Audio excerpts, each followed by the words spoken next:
Nagtanong si Fanny kung sino daw babae dyan. Nagbiro BF ko na siya daw, sinabi naman ni Fanny na IGN mo palang lalaki na, kaya sinabi ko na ako at nagtanong pa nga ako. Nagulat ako kasi sa kanya na daw ako, natawa pa nga siya.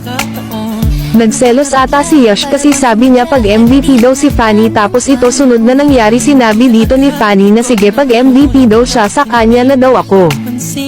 So ayun, dito wala pang 1 minute naka-triple kill agad si Fanny, pero mas kinilig ako kay Yash kasi nagseselos pala.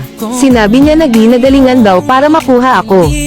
Tapos ayun, sinabi naman ni Fanny dito na ako daw gusto niya.